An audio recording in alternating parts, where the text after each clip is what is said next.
हाय daddy. Hi aunty. इतनी रात को कहाँ से आ रही हो? शंकर को एयरपोर्ट छोड़कर आ रही हूँ। इस वक्त वो दिल्ली में है। अच्छा। और हाँ आंटी, आपके लिए एक बहुत बड़ी खुशखबरी है। शंकर को मैं पूरी तरह से अपने जाल में फंसा चुकी हूँ। तो फिर देर किस बात की? जल्दी से शंकर के साथ शादी कर ले। वो जैसे ही दिल्ली से आएगा मैं उसे शादी कर लूंगी। उसके घर की बहू बनकर सारे खानदान को मार डालूंगी और फिर लास्ट में नंबर लगेगा शंकर का। गुड। और उसके बाद शंकर की दौलत और जायदाद हम तीनों आपस में बांट लेंगे। इसीलिए तो ये जाल बिछाया है। हेलो, मैं शिफाली बोल रही हूँ।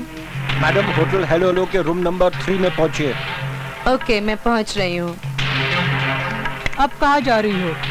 एक बहुत ही पुराना कस्टमर है, उसका नाम है मिस्टर कुकरेजा। बहुत अच्छी पेमेंट भी करता है, उसके पास जा रही हूँ। इन कपड़ों में? नहीं आंटी, इससे भी सेक्सी ड्रेस पहन के जाऊंगी। खत्म कर डालो उस आवारा लड़की को।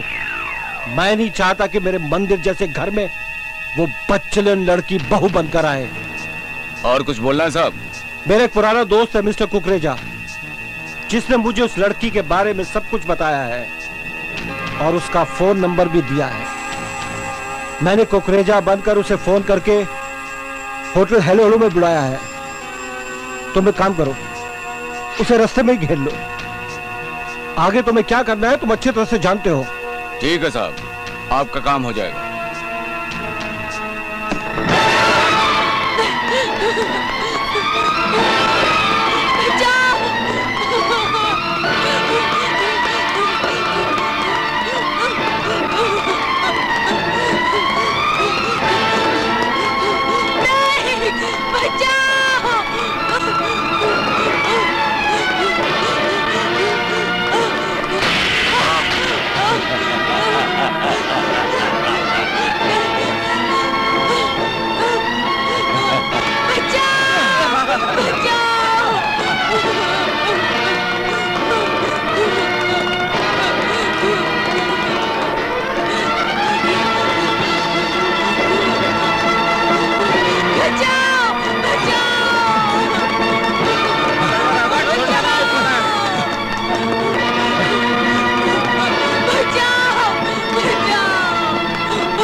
आखिर मैंने तुम्हारा क्या बिगाड़ा है? क्यों मुझे मारना चाहते हो?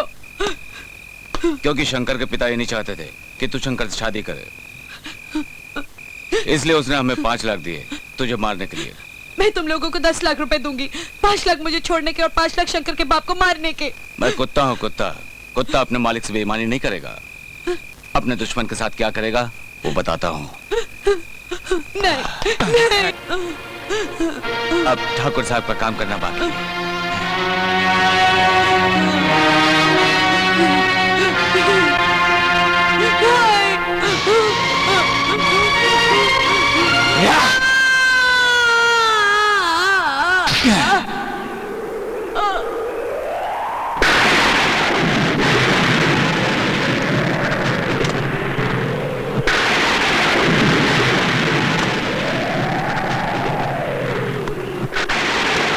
अरे रॉबर्ट, जल्दी करना, आधे घंटे से कब्र नहीं खोदी।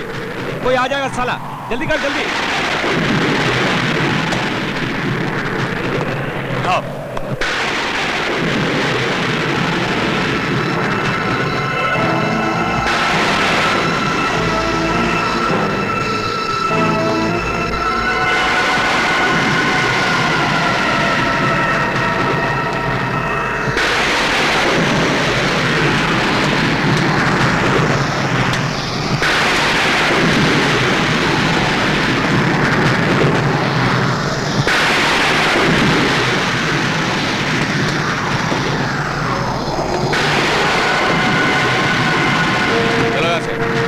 को खबर कर देना चाहिए कि उनका काम हो गया।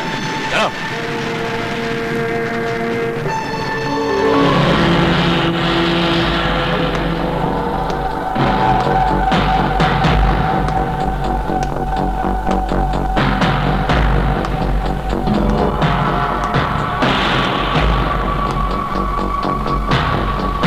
हमारी इज्जत को मिट्टी में मिलाने वाली आखिरकार खुद मिट्टी में मिल गई ना। मगर भानु प्रताप साहब, अगर आपका बेटा शंकर इस लड़की के बारे में आपसे पूछेगा तो आप क्या जवाब देंगे?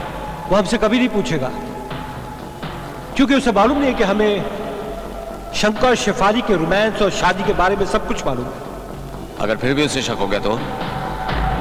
अच्छा सवाल है। ऐसे खतरों से बचने के लिए मैंने एक प्लानिंग की है। हम ये साबित कर देंगे कि शेफाली एक बच्चन लड़की है, उसके कई लोगों के साथ नाजायज संबंध रहे और वो एक बूढ़े करोड़पति के साथ भाग गई है। शंकर जब दिल्ली से वापस आएगा तो सबसे पहली खबर यही सुनेगा।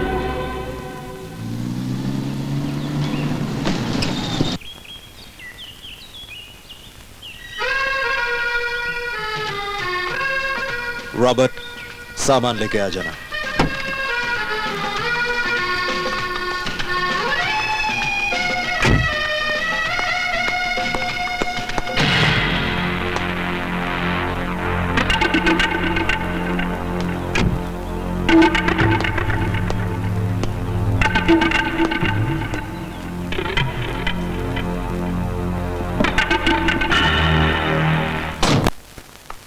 मम्मी, डैडी, आ गया आ गया आ गया।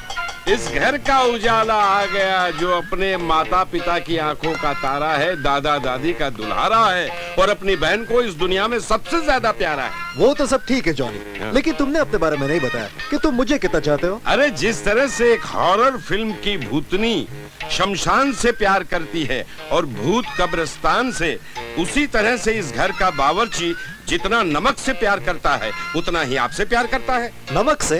अरे भाई, नमक नहीं होता तो खाने का मजा ही नहीं होता। अरे बेटा शंकर, तुम आ गए।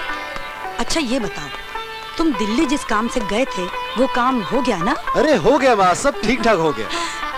सुखी रहो। अच्छा और सुनाओ, दिल्ली में कैसा रहा? डैडी, मैंने होटल मैनेजमेंट का कोर्स पूरा कर लिया है। अब ट्रेनिंग के लिए लंदन जाऊंगा और वापस लौट के मैं अपना 5 स्टार होटल खोलूंगा। डैड, ठीक है ना? वेरी गुड, तुमने बहुत अच्छा सोचा है, लेकिन हम चाहते हैं कि तुम लंदन जाने से पहले शादी कर लो। डैडी क्या किया? देखो देखो, अगर तुमने कोई लड़की देखी है तो हमें बता दो, हम तुम्हारी शादी उसी से कर देंगे। देखो बेटा, बेझिझक बताना, हम कोई तुम्हारे दुश्मन तो है नहीं, शादी तो तुम्हारी पसंद से ही करेंगे। Okay dad.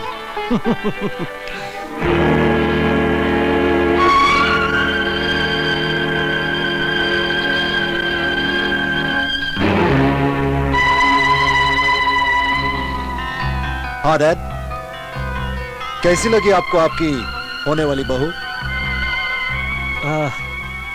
लड़की तो खूबसूरत है, लेकिन क्या डैड?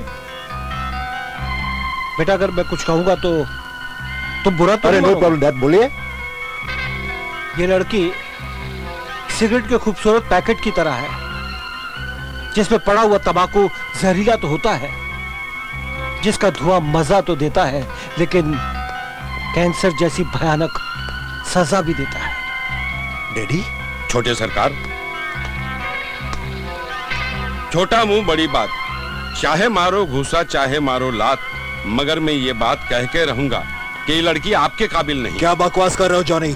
अरे सिर्फ मैं ही नहीं, ये बकवास सारे शहर में फैली हुई है। जिस तरह से असली घी में पूरी तलने के बाद घी की खुशबू सारे घर में फैल जाती है। जॉनी जो बोल रहा है साफ साफ बोलो। ये एक बदनाम लड़की थी, बदनाम लड़की, जिसकी रातें बियर बार और होटलों में गुजारी जाती थी। तुम्हारे दिल्ली जाने के बाद उसे एक बूढ़ा करोड़पति मिल गया, जिसके साथ वो सिंगापुर भाग गई। डैडी, ये सब आपको कैसे पता चला?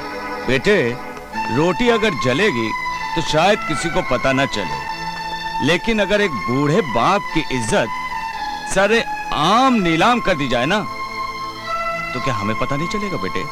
लेकिन दादाजी, ये कैसे हो सकता है? मालिक ठीक कह रहे बाबा। ये सच है, ये सच है।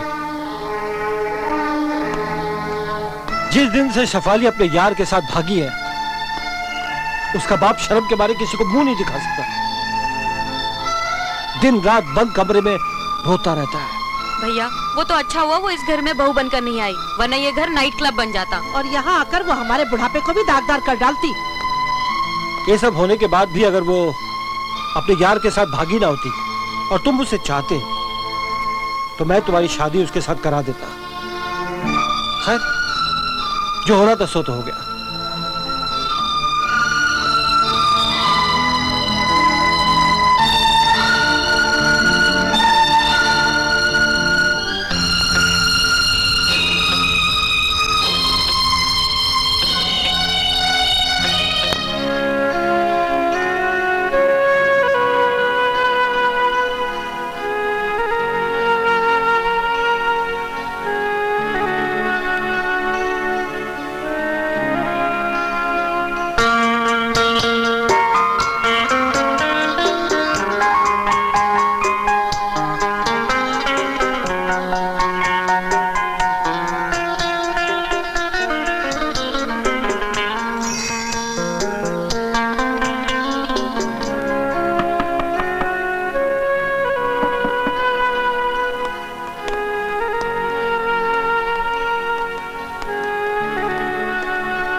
बेटा, हमने एक लड़की देखी है। अगर तुम्हें पसंद हो तो हम रिश्ते की बात चलाएं। पापा, मैं भी शादी नहीं करूंगा। शादी कर लो बेटा। हम पति पत्नी तो वो पके हुए फल हैं जो जीवन की डाली से कभी भी टूटकर गिर सकते हैं। बेटे, हमारी ये आखिरी इच्छा पूरी कर दो ताकि मरते समय हमें कोई गम ना हो। बेटे शंकर, बेटा हमने तुम्हारी हर इच्छा पूरी की है, इस बार हमें निराश मत करो। ऐसी लड़की के बारे में क्या सोचना जो बच्चलन थी, उसे तुम्हारा जरा भी ख्याल नहीं था और तुम्हें धोखा देकर चली गई।